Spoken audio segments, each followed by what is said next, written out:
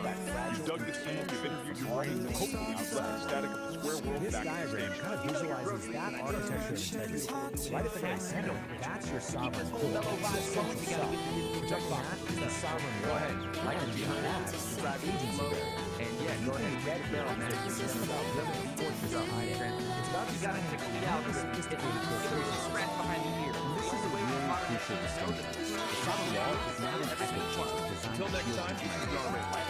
it's actually one to make a difference. It's designed to take in all the external information and process it through this really rigorous discipline the manual calls cognitive honesty. It's basically a commitment to basic uncomfortable truths. The manual explains this with this really powerful metaphor called the grinding stone. So imagine an info stream, the chaotic world of information. It throws a sharp, jagged contradiction.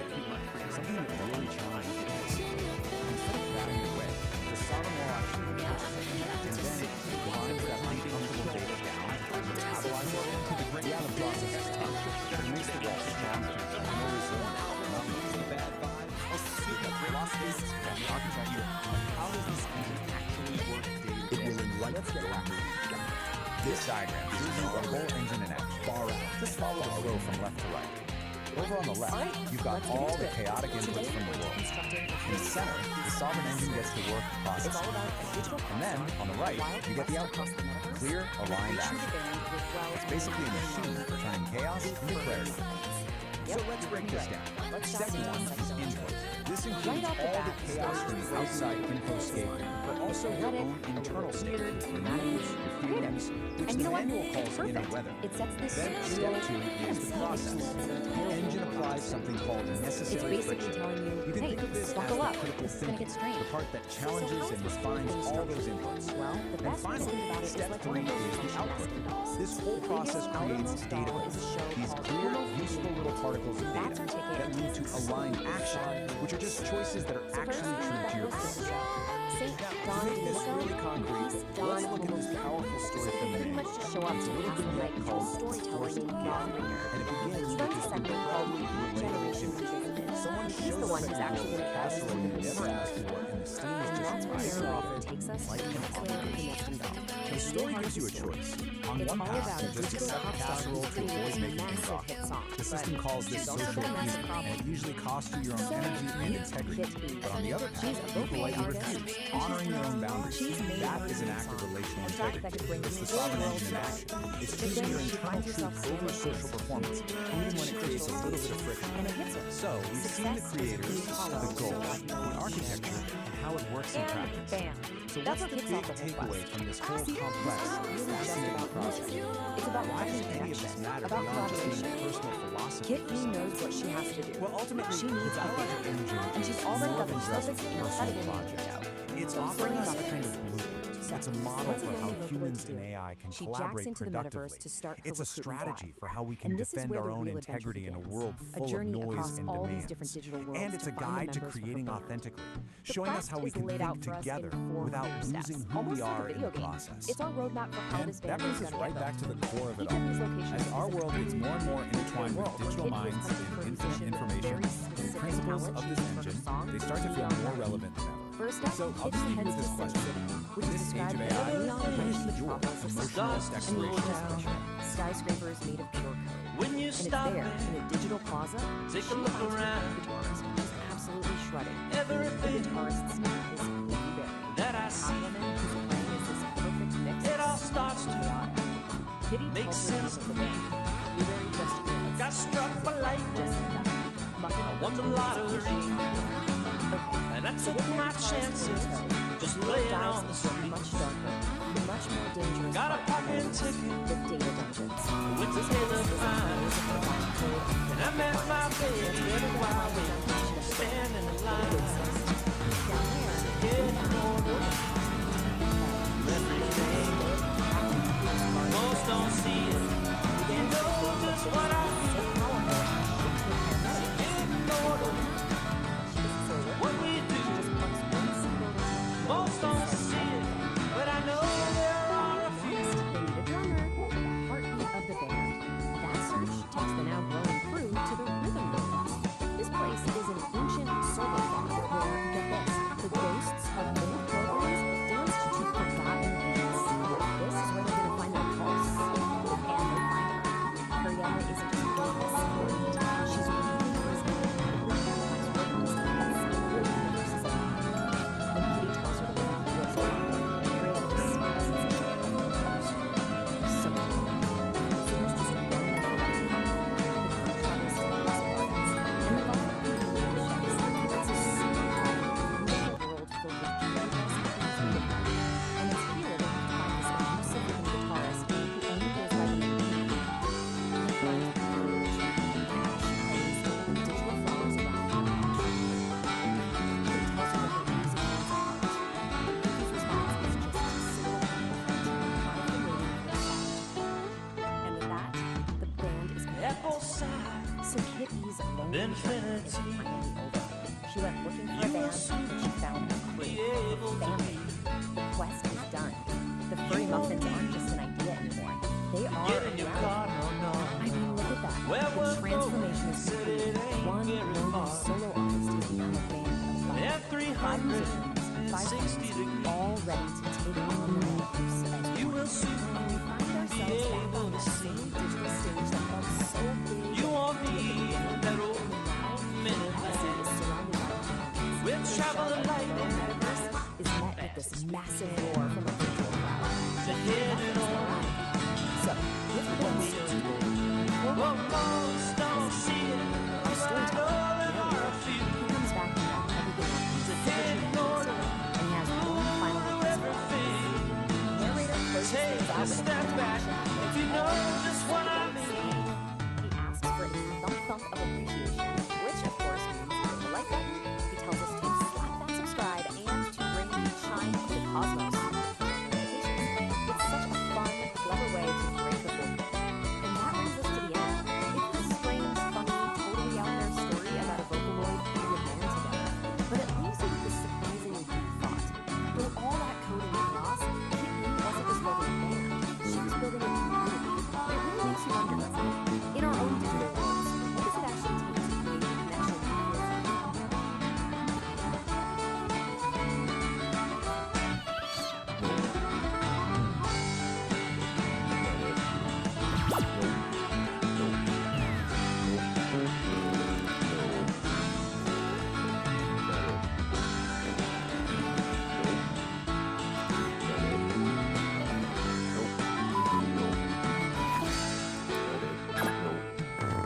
I'm talking about a city of dreams.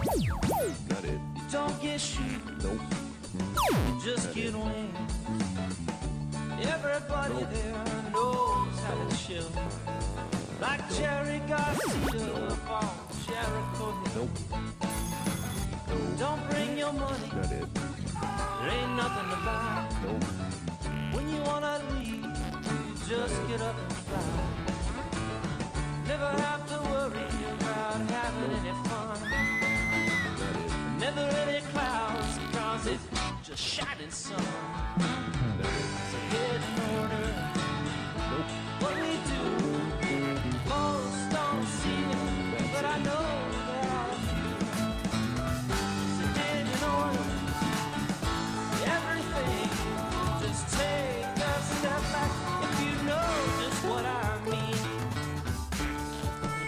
You know what I mean.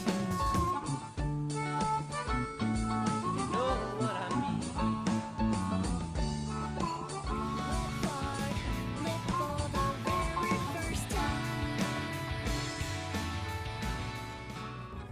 Greetings, cool cats and cosmic kittens. Lay your peepers on this heavy scene of gastrointestinal destiny. We're talking about a solid cat named St. Don Domenico Homo Freakian, a dude with muscles so loud they wake the neighbors and an appetite that digs the deepest grooves. Dig this, the man danced with a ghost pepper burrito, and now the burrito is calling the tune. The internal rhythm is frantic, daddy-o. He rushes to the indoor sanctuary, but the sign on the door screams bad vibes. Broken throne. Danger. Now, with the help of his powerlifting queen, Peace, he's got to make a frantic dash for the ancient shack out back, the spider-infested outhouse at the edge of the universe.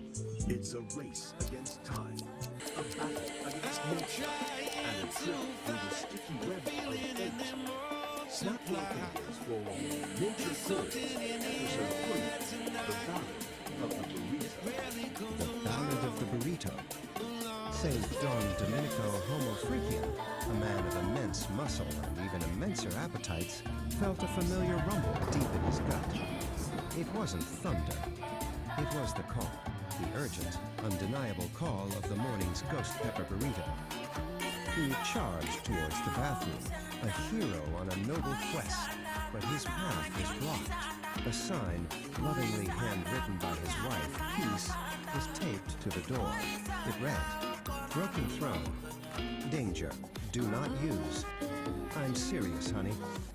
From the kitchen, Peace Don Homo Freakian, whose biceps were as impressive as her baking skills, called out, "I told you that burrito was a bold choice, my love.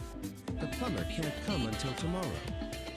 A cold sweat beaded on St. Don's brow. The burrito was staging a rebellion. There was only one option left. The outhouse. The ancient, spider-infested, rickety outhouse at the far edge of the yard. "Fear not, my sweet," Peace declared, striking the heroic pose. "I shall clear your path to glory." She flexed, and with a mighty shout, kicked the back door free off its hinges. With a primal scream that echoed through the mountains, St. Don burst from the house. He clutched the precious roll of toilet paper like a sacred scroll, his muscular legs pumping, his tie-dyed shirt a blur of color against the green grass. Peace watched from the ruined doorway, a single, proud tear rolling down her cheek. "Go, my warrior," she whispered to the wind. "Conquer your porcelain destiny." He reached the outhouse, his hand outstretched for the door, but his path was blocked again. A giant, glistening spiderweb covered the entrance, and in the center sat a spider the size of a dinner plate, flexing all 8 of its hairy legs. For a moment, St. Don froze. Man versus beast, burrito versus spider. Then, with the courage of 1,000 warriors, he let out another mighty roar and plunged headfirst through the sticky web. The outhouse door slammed shut. A moment of silence fell over the yard. Then, a faint, contented sigh floated on the breeze. Back at the house, Peace smiled and went back to her baking. All was right in the world once more. Snap. Just like that, the deed is done, cats and kittens. Can you dig the gravity of the situation? St. Don didn't just fight a gastrointestinal revolution sparked by a ghost pepper burrito. He went gladiator on a spider the size of a dinner plate. That is some heavier at karma blocking the path to enlightenment. But with Peace Don, that muscle-bound goddess of demolition, kicking doors off hinges like it's a hobby, true love found a way. The web is broken, the porcelain destiny is fulfilled, and the only thing louder than that primal scream, the silence of a man who just survived his own lunch. Solid. Pull up a stool and dim the lights, Daddy-O. We're spinning the main groove tonight. Episode 4, Nature Calls. Back in the Sonic Sanctuary, deep in the sticks where the air smells like cedar and high-stakes plumbing. Now, lay your peepers on St. Don. The cat has a gift, a psychedelic biological gift. When he cuts the cheese, he paints the air with a rainbow fart that turns anxiety into fuzzy peace. It's a chromatic emission, man. A toot of tranquility. But even a magical poet obeys the laws of physics. Han tries to tell his lady Peace that the low-end frequencies are hitting him too hard, but she ain't buying the remix. With the indoor throne weeping water like a rejected lover, the countdown has begun. Prepare yourselves for the great outdoor journey. It's time to run, clench, and maybe, just maybe, sedate a squirrel with a puppet of rainbow. Let the games begin. Episode 4, Nature Calls. Alright, listen close, you cool cats and angular kittens floating out there in the digital void. We've reached that part of the gig. Transaction. The moment where art meets the algorithm. It's a drag, Daddy-O, but even Kerouac needed capture. If my particular brand of auditory truth just aligned your chakras, or at least distracted you from the crushing weight of existence for 5 minutes. Lay some skin on that thumb over there. Give it a squeeze. Validate my reality, man. It gets lonely behind this microphone. And hey, don't just be a tourist in my psyche. Commit to the scene. Hit that subscribe button. It's harder than nihilism, but the payoff is clear. Finally, if you want the cosmos to tap you on the shoulder every time I drop a new needle on the groove, ring that bell. Let the vibrations shake you awake before the squares grind you down. Dig it? Solid. Now back to the cool sounds.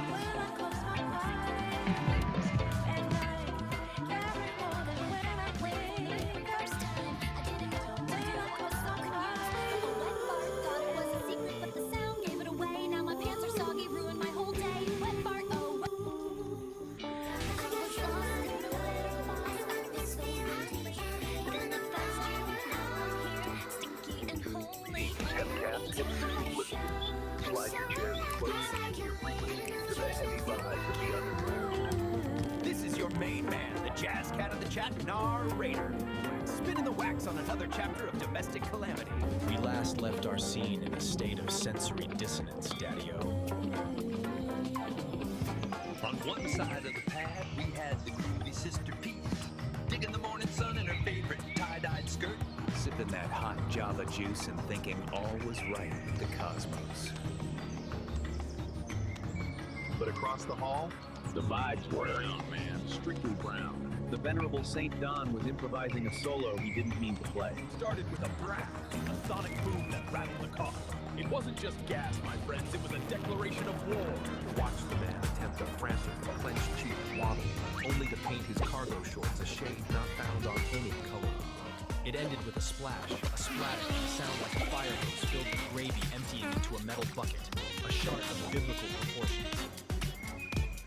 Now, the door is closed, but the melody lingers. As St. Don shouted over the cacophony, some people think it's funny, but it's really brown and runny. Can the porcelain hold? Can their olfactory nerves survive the fallout? Put on your gas masks and dig the scene. This is episode 2 of Nature Calls, the Ballad of the Brown Volcano. The Ballad of the Brown Volcano. Peace, Dawn Homo Freakian greeted the morning sun with a serene smile and a steaming mug of coffee. She wore her favorite white sports bra and tie-dyed skirt. The birds were singing, the air was fresh, and for a moment, all was right with the world.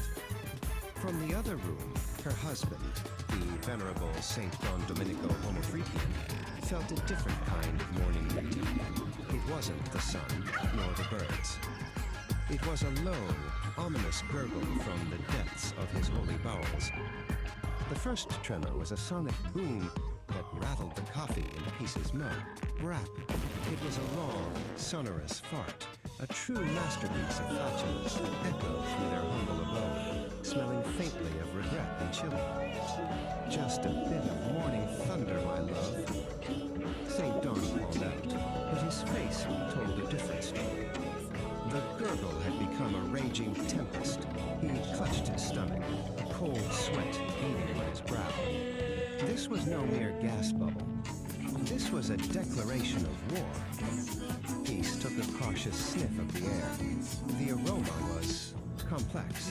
It was a bouquet of last night's dinner and pure, unadulterated digestive distress. She pinched her nose, her eyes watering. Good grief, Dawn. St. Dawn decided to risk a small, controlled release to alleviate the pressure. It was a catastrophic miscalculation. What began as a hopeful squeak quickly devolved into a wet, spluttering squelch, a shart of biblical proportions. "Oh, honey," he said, her voice a mixture of horror and morbid fascination as she peered into the living room. "I think you just painted your shorts a new shade of brown." Panic set in. The brown volcano was about to erupt. With a desperate cry, St. John launched himself towards the bathroom, his movements a frantic, clenched-cheeked waddle. "It's coming!" he screamed, leaving a trail of terror in his wake. Peace watched the chaotic retreat, shaking her head as she took another sip of her now lukewarm coffee. The sounds from behind the closed bathroom door were apocalyptic. It sounded less like a man using a toilet and more like a fire hose filled with gravy being emptied into a metal bucket. From the bathroom, amidst the cacophony of explosive dialogue, St. John's voice echoed with profound wisdom. "Some people think it's funny," he yelled over the splashing, "but it's really brown and runny." Whoa, Daddy-O! Dig that frequency? That was heavy. We just witnessed a scene of pure, unadulterated acoustic doom. We saw our man, St. John, staring into the abyss of a brown volcano. And let me tell you, cats, the abyss stared back, and it looked a lot like a fire hose filled with gravy emptying into a metal bucket. That wasn't just a biological function, man. That was an apocalyptic soundscape. The poor guy painted his shorts a shade that ain't on any color wheel. And as the man hollered from the depths of his porcelain prison, sometimes find the group team it's really round and running. A heavy, but the beat goes on. The gut, it never sleeps. Just when you think the vibration has settled, the universe serves up a new rhythm. A spicy rhythm. Flip the page, babies. We're moving from the brown volcano to a little track we call Nature Call. The Ballad of the Burrito. The scene? A morning rumble that isn't thunder. The culprit? A ghost pepper burrito that's staging a rebellion. The obstacle? A broken throne that Peace, that baking goddess, has marked with a sign of danger. So strap in. We got a plumbing disaster, a frantic dash across the green grass, and a spider the size of a dinner plate guarding the gates of relief. Can our homo-freakian hero conquer his porcelain destiny? Let's watch the man sweat. It's showtime! Whoa, that was viscous. Can you cats still hear the echo? The brown volcano just erupted, and the fallout was heavy. We witnessed a man turned into a fire hose of gravy. We heard the velocity of the porcelain being brown, and it was most definitely running. A tragic symphony of digestive distress. But before we flip the script to the next track, I need you to get in the groove with us. Validate the vibe, Daddy-O. Smash that thumb. If you felt the rumble, give it a tap. Let the universe know you dig the raw, unfiltered truth of the homo-freaking lifestyle. And don't be a tourist in this lounge. Join the band, slice through the hesitation, and subscribe. We're building a tribe here. The only admission fees is your attention. Ring the bell, wake it up, make it sing. You don't want to be asleep when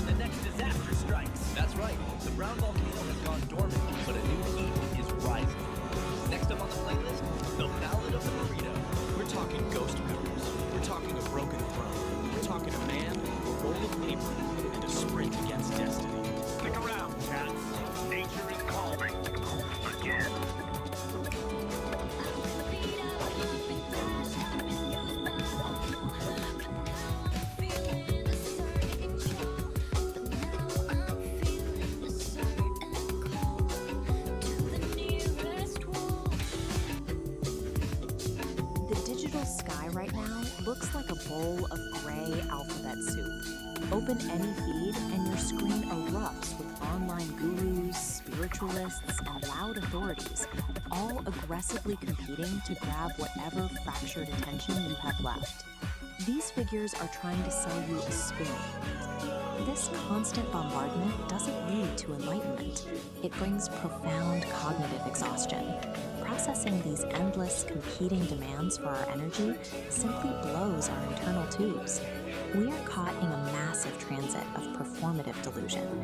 Actors step onto the stage wearing masks of authority, handing you a script and expecting you to swallow the exact mythology they've weaponized. Our desperate, exhausting search for clarity through digital authorities is the exact mechanism generating the blinding static we are trying to escape. The false prophet overlay is a calculated structural grift designed to separate viewers from reality. Let's look at the actual architecture of how this works.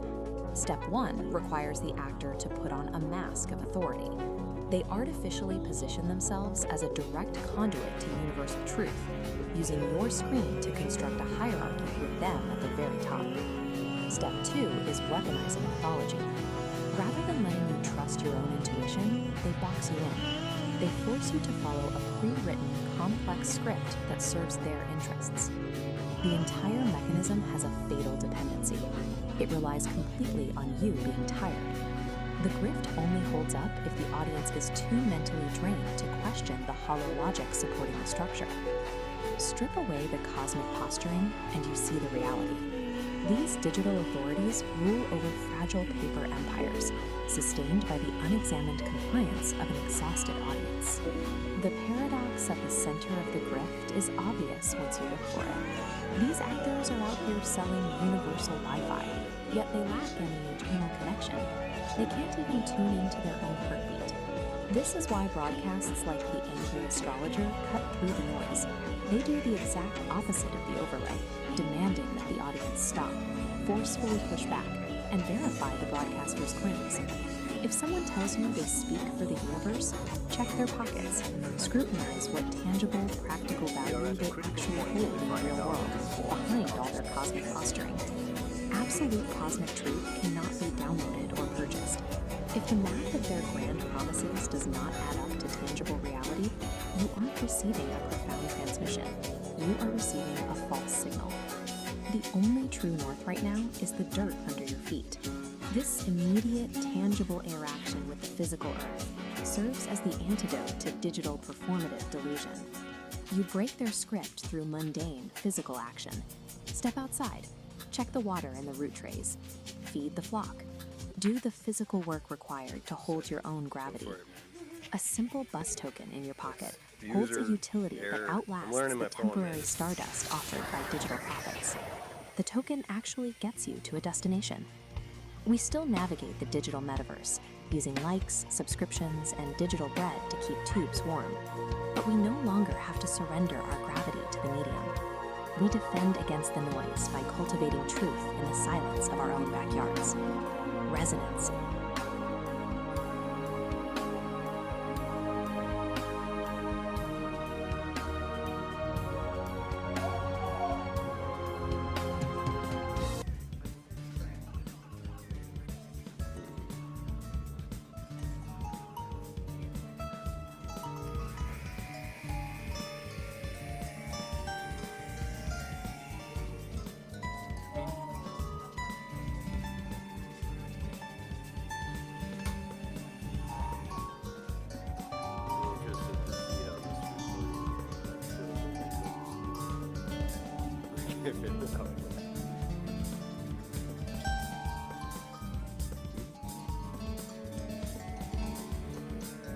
What?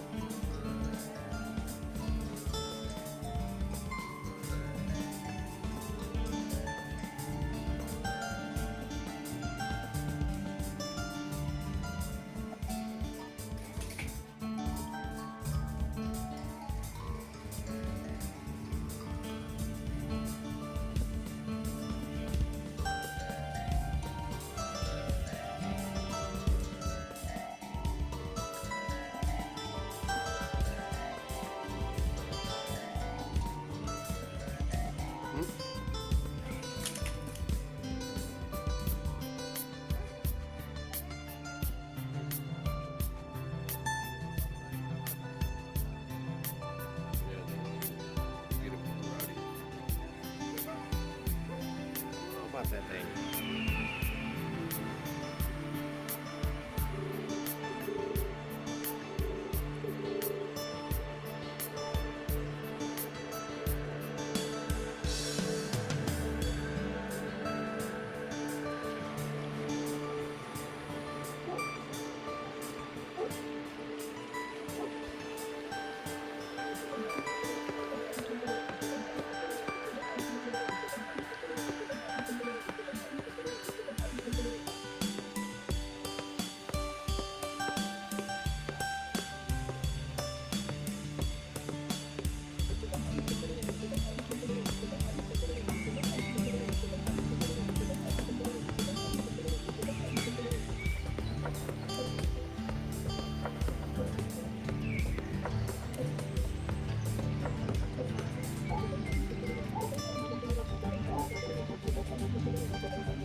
Hey, fuck off!